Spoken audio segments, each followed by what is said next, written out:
Wow, I just had a very powerful reflection session. Um, in my last video, I talked about how I was doing my annual reflection on the year, and I'm using my wintering program to guide me. And it's I was going to do it yesterday and got interrupted, so I finished it this morning, and wow, it's been really powerful to reflect back. And I had quite a year. I hadn't just, I feel exhausted just reading about it, just writing about it and thinking about it. So, just over a year ago yesterday, my dad came to stay with us. He's got Alzheimer's. He'd been living at home with his wife, my stepmom, and he'd been in hospital and was due to be discharged, but she'd gone into hospital. Both had chest infection. And so I drove down and picked him up and brought him home. And it was only going to be for a few days or a week at first, and it ended up being 3 months. And it obviously disrupted our house. We didn't have a spare bedroom, so my eldest son slept in the living room, and he needed 24/7 care. So that was my life for those 3 months. I'm very grateful for the time that I spent with him, obviously, and very precious. I will always look back, taking him for drives around places that he knows round here, because I have had other family round here. So it's this area he knows well. And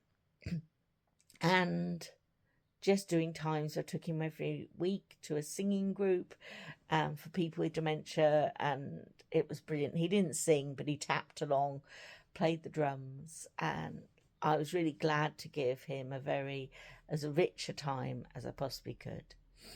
And then he moved into a care home back down near where he lives, where I grew up in Surrey. And obviously I've been down a lot to visit him and to support my stepmom. She also had health stuff going on. But yeah, so the first 3 months of my year were just looking after my dad. And then actually after that, I was ill for 6 months. I caught one thing after another. So I had 9 months of not doing any child mama work, really, not moving anything on, and of my, not looking after myself.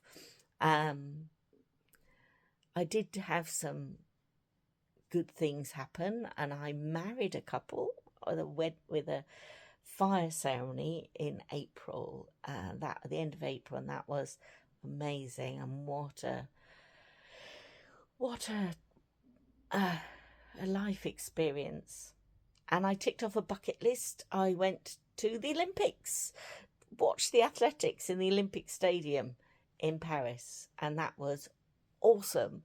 I went with my daughter, and we had a wonderful few days in Paris.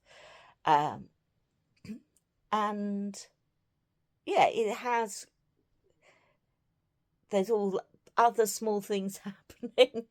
But yes, those 9 months where I was just not able to do stuff. I was just, yeah. And it came to September, and I just got over, I think maybe it was COVID again. I took loads of COVID tests, but it felt like COVID. And I made a determination that I had been ill for 6 months and I needed to recover, and I made a plan, and it's working.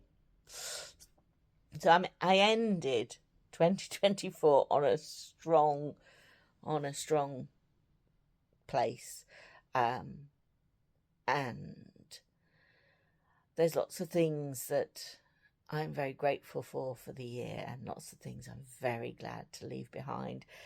And I found the whole process, I will post the questions, the reflection questions, because I found the whole process really helpful. And yeah, so now I've rested and relaxed, and I've done my reflected on the past year. I've still got to write my letter to the year, which I will do later today. And then I can think about where I am now, which is the next step. And then I can listen to my inner instincts, which is the third step. And the fourth one is to actually be thinking about the year ahead. So, yeah, if you would like to join in and do it yourself, my wintering program is online. Or just I will share lots of bits of it. If you want to do the relaxation, that's on my wintering page. It's free. You can just go there and press play and listen to it. And I'll post the questions as well. Anyway, so I'm feeling much more. I've got an idea of where I was starting to get ideas of what I want to do for myself for 2024, to continue to recover from a difficult year. But yeah, here we are.